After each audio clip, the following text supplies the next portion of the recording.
एक गाना था हमारे गुरुदेव गाते थे भरत शर्मा जी। केसर के गंध लेके अरे पुरुआ चलल रहे, केसर के गंध लेके अरे पुरुआ चलल रहे। एक दिन सपना में देखनी कि तहर घरवा के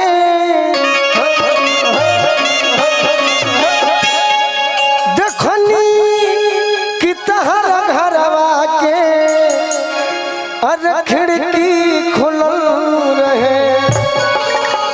भजन गाना चाहे कोई भी लोकगीत गाना खराब नहीं है, जैसे लोग खुश हो। हम जीवन में ये काम सोचे हैं, चाहे वो दुनिया भले यूट्यूबर खराब कर दे हमें चढ़ा चढ़ा कर। अब बहुत छोट लड़का गावत रहे नो, वो हमारा वो घड़ी गावे के भांज रहे, बाकी एक दो जरूर हुई है सके नाम मनी है सब कि लिख दी है सके। ये देखिए गुलू राजा उस लड़के को देखकर दंग रह गए। अरे पागल दबा दिया उसको। हम तो जीवन में साथ दिले बनी, बाकी निशा तारा कहता ना हम मानी ला, भले उनका ले झगड़ा हो जाओ, मंच पर तो तू ही नो बाड़ू, मंच पर तू ही बाड़ू। बिल्कुल बिल्कुल। बाकी एगो बात हमार जान ला, आई एम ऑलवेज विद यू कि तहरा पके हुता के तो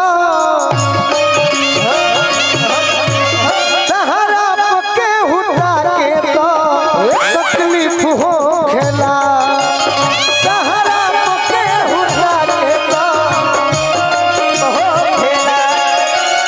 तहरा पके हुता के तो तकलीफ हो खेला।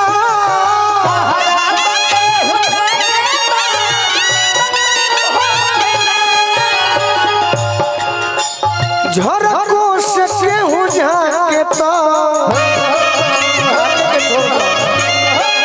ताके के छोड़ दो केहू झाकेला, झरको से केहू झाके तो तकलीफ हो खेला।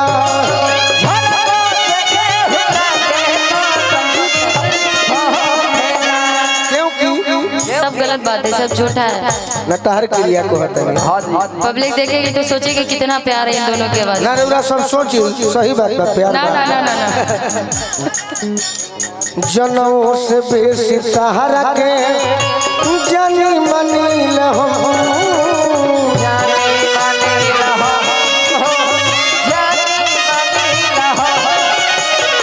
जनों से बेसी तहरा के जानी मनी लहो।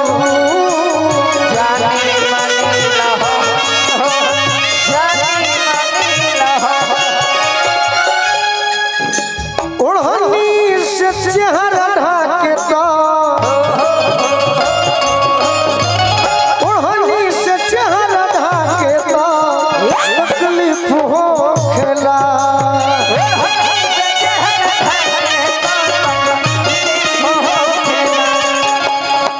चाहे आप जिस मंच पर रहती हो मैं खुश होता हूँ, क्योंकि हम फेलो करके क्या करब जहाँ निशा बाड़ी तोहरे दीदार खाती आई तहर गली,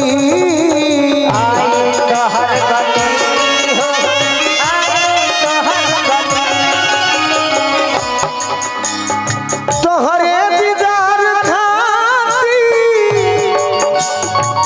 आई तहर गली। अतनो पके हुआ के तो अतनो पके हुआ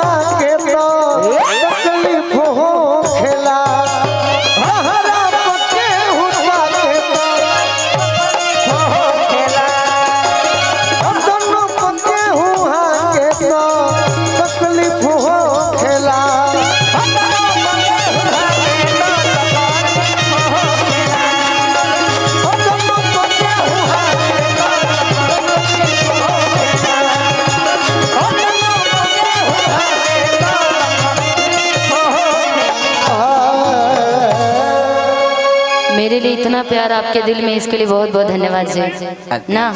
अच्छा चलत रहता तनी मंच पे आप नहीं रहते हैं ना, लेकिन जिस मंच पे आप नहीं रहते हैं मुझे भी आप बहुत याद आते हैं। बाकी एगो हम बात कहीं तरह से कहीं ना सबका जोरे गावे के चाहिए हम हो गाइले, लेकिन एगो बात बा जब तारा से झगड़ा कभी हो जाला भले फोने पर हो जाए, जब बात ना माने लू तो घरी कहे के मन करेला मार ले लू माजा पीछा के चदर पर कोइले बाड़ू केस का तो अपना लभर यो कोइले रहे बिना तहरा चहल खेला कैसे कंप्लीट भइल एनी सब बताओ। अरे पुतवो मीठ भतरो मीठ यारवा कैसे पीत भइल। अरे पुतवो मीठ भतरो मीठ यारवा कैसे पीत भइल। पुतवो मीठ भतरो मीठ मजनुआ काहे पीत भइल।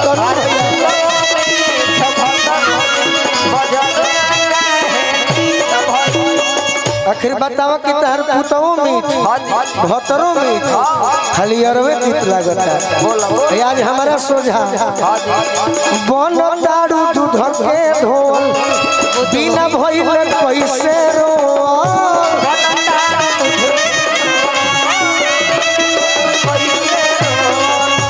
चल दारू थार लेके कट दारू करे बोल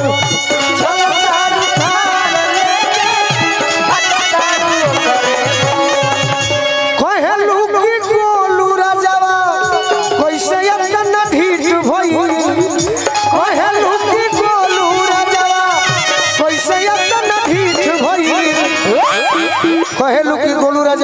अपना ढीठ भइल। पुतवो मीठ भतरो मीठ यारवा काहे भइल। अरे पुतवो मीठ भतरो मीठ यारवा काहे भइल। पुतवो मीठ भतरो मीठ यारवा कैसे पीत भइल। अरे पुतवो मीठ भतरो मीठ यारवा कैसे पीत भइल। कैसे मैं भी एक आपके लिए तैयार करके लाई हूं। तनी मनी हाथ ना देरी लगता हेडफोन लगाइए। हाँ नहीं तैयारी तोरा घरे कि सात घाट के पानी पी के बनेला पवित्र। अच्छा मेरे बारे में जज करने वाले 70 घाट के को वही सोच लीजिए 7 हो या 70 हो, 7 कहीं भी होना चाहिए ना। पागल करबे का इतना हाथ धो धो के छोड़ देते हटाओ ना, कौन धरने जा रहा है आपका हाथ, हटाओ दूरी रहो कोई बात नहीं। और अब तो हम हकबे करब तोरा अच्छा महकते तो मैं इनको रहुआ बोलती हूँ जी, ये हमको तोरा तू सब बोल लेते, मैं इनको रहुआ ही बोलती हूँ आज तक आप लोग। प्यार से क्योंकि आप ही के लिए न गए थे कि दिल ये बनाओ। इसके बाद गाइएगा, पहले जवाब इसके बाद गाइएगा। आपने मेरे बारे में बोला है ना कि 70 घाट के पानी पी के बनेला पवित्र। ए गोलू राजा जाना तानी तोहर है चरितर। ए गोलू राजा जाना तानी तोहर है चरितर। निशा खातिर रखले 12 दिल के काटी भीतर। निशा खातिर रखले 12 दिल के काटू भीतर। हम जाना तानी गोलू तोहर कैसन बा चरितर।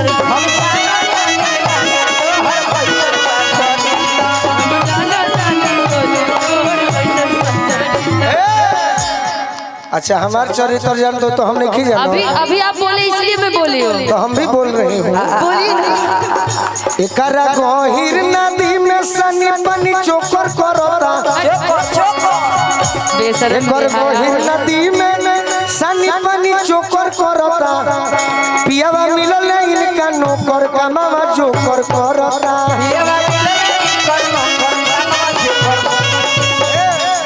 ए भाई इतना ठांड तो नहीं खे पड़त कि मुंह बनले बड़ा। एगो मोटरसाइकिल चोरौले बड़ा का। हाँ ठीक हो गई। तो पियावा मिलल इनका जोकर कमावा नौकर करता।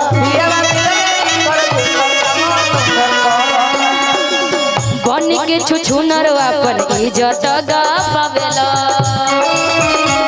इज्जत रहने के हर मंचों पे देखा जाए तो इनका कोई ना कोई झगड़ा हो ही जाता है, भले ये शांत भी रहे, थोड़ा सा ऐसे लगा देते हैं भाई सब कहने के चलते हो जाला। हमारा चलते थोड़े होला। तुम तो मेरी प्यारी हो। धनिया अरे धनिया अरे धनिया धनिया अरे धनिया अरे धनिया तू बड़ू सोना सो बचनिया हमार प्यारी धनिया। बोला रहे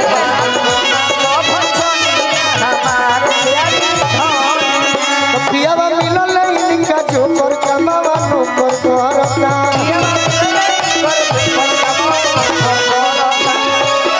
अधिकतर लड़कों में ऐसा ही हाल होता है, जब देखते कि लड़की नाराज होने वाली है, गुस्सा होने वाली है, तो प्यार वाली बात करते हैं कि वो कुछ ना बोले। तो मैं काम बोलाइए के न होला।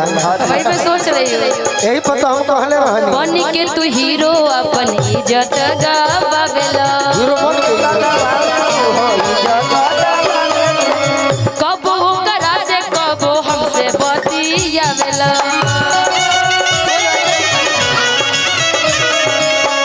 बोलो ऐसा क्यों करते हो आप? क्योंकि क्योंकि मालवार मालवार मालवा चढ़ी के तू ताला यही से तो बिगड़ल जाता गोलुआ के चलावा। यही से तो बिगड़ल जाता गोलुआ के चलावा। अरे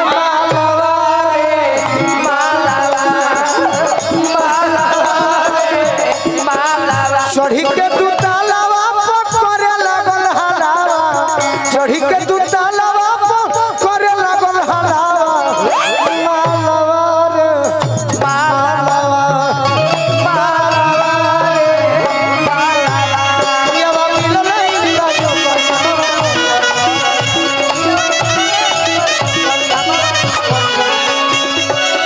बन के तू हीरो अपन इज्जत गवावेला। कबो हमरा से कबो से बतियावेला। कबो हमरा से कबो से बतियावेला। रह गई है। हमरा से करतारा बड़का तू चीटर हो गोलूरा। हमरा से करतारा बड़का तू चीटर हो। हम जाना ताने कैसन बटे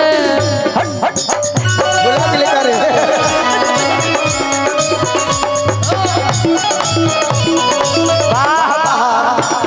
अरे पिज्जा लेखा पतरी कमरिया पिज्जा लेखा पतरी कमरिया बरगर लेखा गाल अब भरेलू चौकड़ी गली में चौमिन लेखा चाल भरेलू चौकड़ी गली में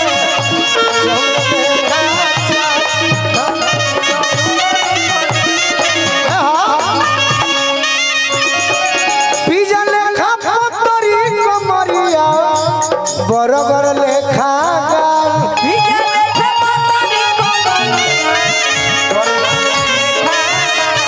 अरे भरेलू चौकड़ी गली में चौमिन लेखा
हमेशा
तारा से एगो विनती करत तनी आज